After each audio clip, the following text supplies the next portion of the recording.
भारत की भूमि ऋषि मुनियों और तपस्वियों की रही है, जिन्होंने अपने बौद्धिक क्षमता के दम पर भारत ही नहीं वरन संपूर्ण सृष्टि के भलाई के लिए बहुत योगदान दिया है। ऋषि मुनियों के शिक्षा से हमें जीवन में सही राह चुनने का ज्ञान होता है। साधु महात्माओं द्वारा दिए गए ज्ञान विज्ञान 21वीं सदी में बहुत ही प्रासंगिक है।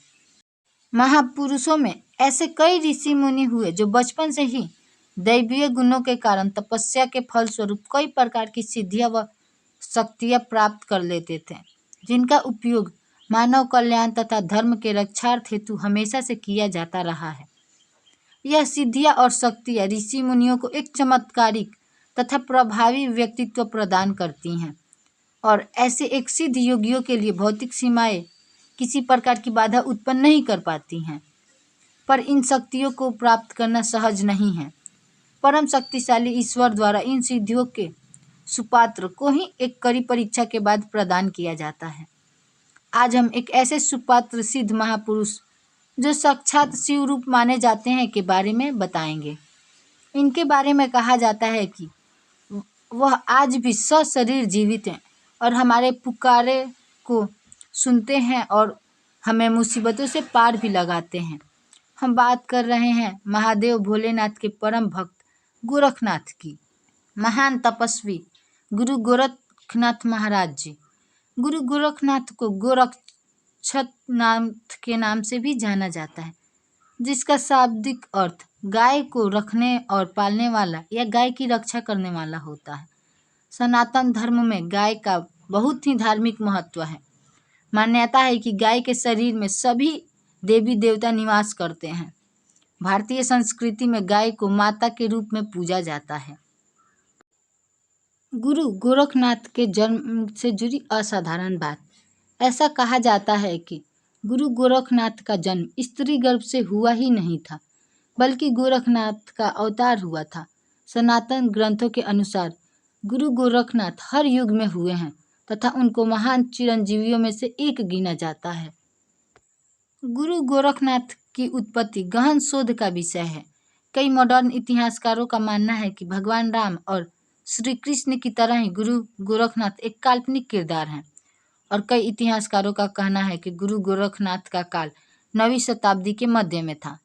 लेकिन सनातन पंचांग, जो दुनिया का एकमात्र वैज्ञानिक कैलेंडर है, कि माने तो गुरु गोरखनाथ सभी युगों में थे तथा भगवान श्री राम और श्री कृष्ण से संवाद भी स्थापित किए थे।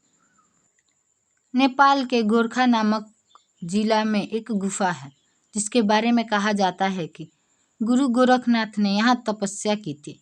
आज भी उस गुफा में गुरु गोरखनाथ के पग चिन्ह मौजूद हैं। साथ ही उनकी एक मूर्ति भी है। इस स्थल पर गुरु गोरखनाथ के स्मृति में प्रतिवर्ष वैशाख पूर्णिमा को एक उत्सव का आयोजन होता है, जिसे बड़े ही हर्षोल्लास के साथ मनाया जाता है। इस उत्सव को रोट उत्सव के नाम से जाना जाता है। नेपाल नरेश नरेंद्र देव भी गुरु गोरखनाथ के बहुत बड़े भक्त थे। वह उनसे दीक्षा प्राप्त कर उनके शिष्य बन गए थे। शंकर भगवान को नाथ संप्रदाय के संस्थापक कहा जाता है, जिसके आदि गुरु भगवान दत्तात्रेय हैं। भगवान दत्तात्रेय के शिष्य मत्स्यनाथ थे। वह ध्यान मार्ग और प्रभु उपासना के उपरांत भिक्षाटन करके जीवन व्यतीत कर रहे थे। एक बार भिक्षाटन करते हुए वे एक गांव में गए। उन्होंने एक घर के बाहर आवाज लगाई। घर का दरवाजा खुला और एक महिला ने मत्स्येंद्र नाथ को अन्न दान किया और प्रणाम करते हुए कहा कि मेरा पुत्र नहीं है, और आशीर्वाद मांगा कि मुझे एक पुत्र चाहिए जो वृद्धावस्था में मेरा उद्धार कर सके। मत्स्येंद्र नाथ ने उस स्त्री को चुटकी भर भभूत दिया और बोले कि इसका सेवन कर लो, यथा समय तुम्हें जरूर पुत्र रत्न की प्राप्ति होगी, जो कि बहुत ही धार्मिक होगा और उसकी ख्याति देश विदेश में बढ़ेगी। ऐसा आशीर्वाद देकर मत्स्येंद्र नाथ अपने यात्रा क्रम में भिक्षाटन करते हुए आगे बढ़ गए। लगभग 12 वर्ष पश्चात गुरु मत्स्येंद्र नाथ यात्रा करते हुए उसी गांव में पहुंचे। भिक्षाटन करते हुए जब मत्स्येंद्र नाथ उस घर के समीप गए तो उन्हें वो स्त्री याद आई जिसको उन्होंने भभूत खाने के लिए दिया था। द्वार पर आवाज लगाने के बाद वही स्त्री बाहर आई। गुरु मतेश्वर नाथ ने बालक के बारे में पूछा तो स्त्री सकपका गई, डर गई और लज्जा के मारे उसके मुख से वाणी नहीं निकल रही थी। हिम्मत करते हुए स्त्री ने बताया कि हे प्रभु, जब आप भभूत देकर गए तो मेरे आसपास की महिलाएं मेरा उपहास करने लगी कि मैं साधु संतों के दिए हुए भभूत पर विश्वास करती हूँ। इसीलिए मैंने उस भभूत का सेवन करने के बजाय उसे गोबर पर फेंक दिया। तब गुरु मतेश्वर नाथ ने अपने योग बल से पूर्ण स्थिति को जान लिया।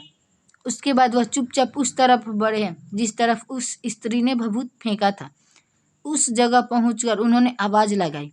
तभी एक दौड़ता हुआ तेज से परिपूर्ण ओजस्वी 12 वर्ष का बालक गुरु मतेश्वर नाथ के पास आ गया और गुरु मतेश्वर नाथ उस बालक को लेकर अपने साथ चल दिए।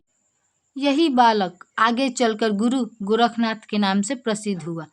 महायोगी गोरखनाथ को मतेश्वर नाथ का मानस पुत्र और शिष्य दोनों कहा जाता है। गुरु मतेश्वर नाथ और गुरु गोरखनाथ नाथ संप्रदाय से आते थे। उन दोनों से पहले नाथ संप्रदाय बहुत बिखरा हुआ था। इन दोनों ने नाथ संप्रदाय को सुव्यवस्थित कर इसका विस्तार किया। साथ ही मतेश्वर नाथ और गुरु गोरखनाथ ने नाथ संप्रदाय का एकत्रीकरण किया। उत्तर प्रदेश के मुख्यमंत्री योगी आदित्यनाथ भी इसी समुदाय से आते हैं। योगी आदित्यनाथ मुख्यमंत्री होने के साथ साथ नाथ संप्रदाय के प्रमुख महंत भी हैं।